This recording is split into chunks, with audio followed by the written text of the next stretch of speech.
Hi, this is Brad Constantine, and this is a podcast recording of the Old Testament. Although this is not an official recording of the Church of Jesus Christ of Latter-day Saints, every effort's been made to be as doctrinally accurate as possible.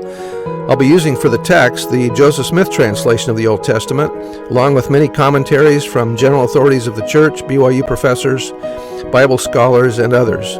This format will be very detailed, and so if you want a deep analysis of the Old Testament, you come to the right place. Thanks for your attendance. Hi, and welcome back. This will be for Jeremiah chapter 31.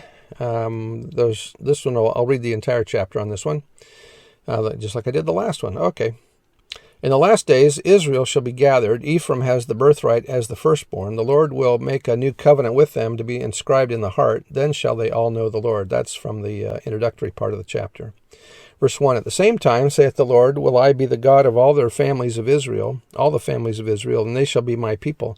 Thus saith the Lord, the people which were left of the sword found grace in the wilderness, even Israel, when I went to cause him to rest. The Lord hath appeared of old, or from afar unto me, saying, Yea, I have loved thee with an everlasting love, therefore with loving kindness have I drawn thee to me. Again I will build thee, and thou shalt be built, O Virgin of Israel. Thou shalt again be adorned with thy tabrets, and shalt go forth in the dances of them that make merry. Thou shalt yet plant vines upon the mountains of Samaria. The planters shall plant, and shall eat them as common things. For there shall be a day that the watchmen, or latter-day prophets, upon the Mount Ephraim shall cry, Arise ye, and let us go up to Zion unto the Lord our God.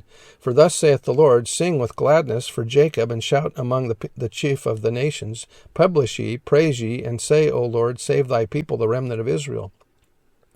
Behold, I will bring them from the north country, and gather them from the coasts, or from the ends of the earth, and from them, and with them the blind and the lame, the woman with child, and her that travaileth with child, together a great company shall return thither.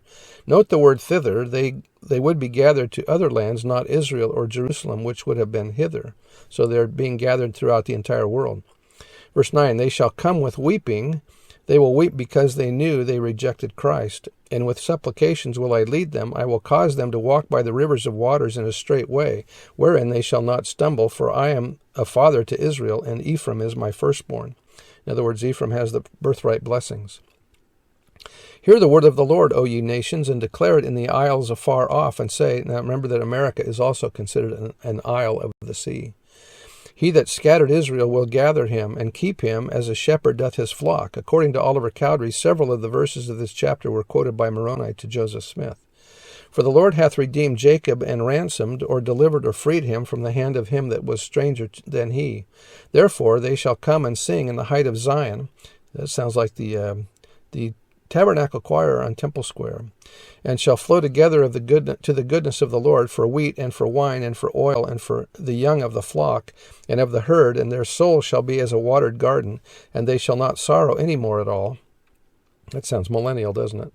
Then shall the virgin rejoice in the dance, both young men and old together. Oh, it sounds like they're having dance festivals again.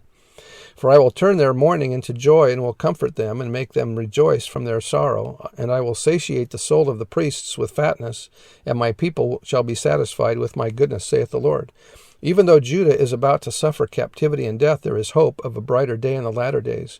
Even though church members are not paid for their services, they will be satisfied for the blessings of the Lord. These verses picture the great joy and happiness that will accompany the return of Israel. The promises of great abundance and rejoicing and the end of sorrow are exactly opposite to the promises given in other chapters of tragedy, desolation, and lamentation for Judah. Though Judah did not heed Jeremiah's warning, and his dire predictions came to pass, the hope of a brighter day was clearly given here. While the ultimate fulfillment of these verses is yet in the future, Elder LeGrand Richards saw a parallel between verses 7 to 14 and the early history of the Church of Jesus Christ of Latter-day Saints.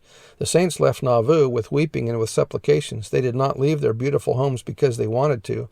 He saw the rivers of waters they walked by in a straight way, as being the North Platte River, by which they traveled about 600 miles. Singing in the height of Zion refers to the tabernacle choir, according to Elder Richards. Their mourning being turned into joy refers to the saints finding joy with one another in dancing and other activities, as well as in testimony meetings. While the members of the priesthood in the Church of Jesus Christ of Latter-day Saints are not paid for their services, and thousands of them have left their families for years at a time to do missionary work in the nations of the earth, paying their own expenses and without remuneration from the church, yet in their hearts they feel they are better paid than any other religious leaders in the world because of the joy and satisfaction the Lord plants in their hearts, which could not possibly be purchased with money. Thus he has satiated the soul of the priests with fatness, and his people are satisfied with his goodness. That was by Richards in Israel, Do You Know? Verse 15, Thus saith the Lord, a voice was heard in Ramah, most lofty situated border town of the two kingdoms, lamentation and bitter weeping. Rachel, weeping for her children, refused to be comforted for her children because they were not. Rachel is weeping for her children which were killed. This is reference to the children being killed at the birth of Jesus in Bethlehem. Thus saith the Lord, Refrain thy voice from weeping, and thine eyes from tears, for thy work shall be rewarded, saith the Lord, and they shall come again from the land of the enemy. And there is hope in thine end, or for thy future, saith the Lord, that thy children shall come again to their own border. The lamentation of Rachel is heard at Ramah as the most loftily situated border towns of the two kingdoms, whence the wailing that had arisen sounded far and near, and could be heard in Judah. The destruction of the people of Israel by the Assyrians and Chaldeans is a type of the massacre of the infants at Bethlehem, as cited by Matthew in the Gospel of Matthew chapter 2. Insofar as the sin which brought the children of Israel into exile laid a foundation for the fact that Herod, the Idumean, became king over the Jews and wished to destroy the true king and savior of Israel that he might strengthen his own dominion. That was by Keel and Delitzsch. Verse 18, I have surely heard Ephraim bemoaning himself thus, Thou hast chastised me, and I was chastised as a bullock unaccustomed to the yoke.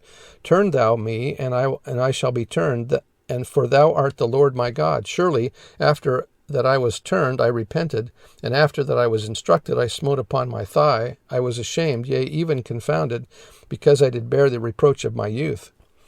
Is Ephraim my dear son? Is he a pleasant child, or a child in whom I delight? For since I spake against him, I do earnestly remember him still.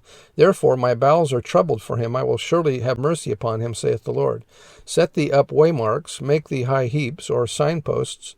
Set thine heart toward the highway, even the way which thou wentest. Turn again, O Virgin of Israel, turn again to these thy cities. How long wilt thou go about, O thou backsliding, or unruly, or apostate daughter? For the Lord hath created a new thing in the earth. A woman shall compass a man. To encompass with love and care, the woman is the church who will lovingly embrace the Savior. Thus saith the Lord of hosts, the God of Israel, As yet they shall use this speech in the land of Judah and in the cities thereof, when I shall bring again their captivity. The Lord bless thee, O habitation of justice and mountain of holiness. There he's talking about the temple, the mountain of holiness. And there shall dwell in Judah itself, and in all the cities thereof, together husbandmen, and they that go forth with flocks. For I have satiated the weary soul, and I have replenished every soulful soul. Upon this I awaked, and beheld, and my sleep was sweet unto me. Behold, the days come, saith the Lord, that I will sow the house of Israel and the house of Judah with the seed of man and with the seed of beast. And it shall come to pass that, like as I have watched over them, to pluck up and to break down, and to throw down and to destroy and to afflict, so will I watch over them, to build and to plant, saith the Lord. Sounds like the upbuilding of Israel, doesn't it? In those days they shall say no more, The fathers have eaten a sour grape, and the children's teeth are set on edge. But every one that shall die for his own iniquity, every man that eateth the sour grape, his teeth shall be set on edge. The sins of the parents are no longer a stigma upon the children. Verse 31, Behold, the days come, saith the Lord, that I will make a new covenant with the house of Israel and with the house of Judah, the restoration of the gospel, not according to the covenant that I made with their fathers in the day that I took them by the hand to bring them out of the land of Egypt, which my covenant they break, although I was a husband unto them, saith the Lord. But this shall be the covenant that I will make with the house of Israel. After those days, saith the Lord, I will put my law in their inward parts, and write it in the hearts, and will be their God, and they shall be my people. And they shall teach no more every man his neighbor, and every man his brother, saying, Know the Lord, for they shall all know me. From the least of them unto the greatest of them, saith the Lord, for I will forgive their iniquity, and I will remember their sin no more. Joseph Fielding Smith said, The Lord has promised that the time shall come when every man shall be his own teacher. That is, he will know because of righteous living what to do. He will be so filled with the Spirit of the Lord that he will be guided and directed in doing right without the necessity of someone coming into his home to set it in order. Now is a good time for us to begin. That's a good idea, isn't it? That's what President Nelson's been telling us, is to hear him, to receive personal revelation so that we can accomplish these things ourselves and have the Spirit with us all the time. The prophet Joseph Smith said, "The time has at last arrived when the God of Abraham, of Isaac, and of Jacob has set his hand again the second time to recover the remnants of his people, and with them to bring in the fullness of the Gentiles and establish that covenant with them, which was promised when their sins should be taken away." This covenant has never been established with the house of Israel, nor with the house of Judah. Christ, in the days of his flesh, proposed to make a covenant with them, but they rejected him and his proposals, and in consequence thereof they were broken off, and no covenant was made with them at that time. But their unbelief has not rendered the promise of God of none effect. No, for there was another day limited in David, which was the day of his power, and then his people Israel should be a willing people, and he would write his law in their hearts and print it in their thoughts. Their sins and their iniquities he would remember no more. He also said, "The day must come when no man need say to his neighbor, Know ye the Lord, for all shall know him who remain, from the least to the greatest." How is this to be done? It is to be done by the sealing power and the other Comforter spoken of, which will be manifested by revelation.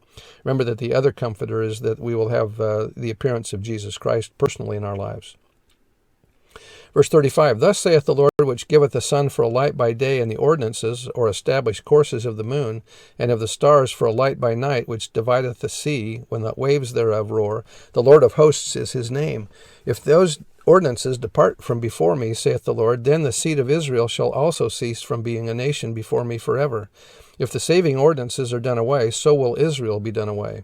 Thus saith the Lord, if heaven above can be measured, and the foundations of the earth searched out beneath, I will also cast off all the seed of Israel for all that they have done, saith the Lord. Behold, the days come, saith the Lord, that the city shall be built to the Lord from the tower of Hananeel unto the gate of the corner. And the measuring line shall yet go forth over against it upon the hill Gareb, and shall compass about to Goath. And the whole valley of the dead bodies and of the ashes and all the fields unto the brook of Kidron, unto the corner of the horse gate toward the east, shall be holy unto the Lord. It shall not be plucked up nor thrown down any more forever. That's talking about the city of Jerusalem and those areas around it. Anyway, that's the end of the chapter, and we'll see you next time. Bye.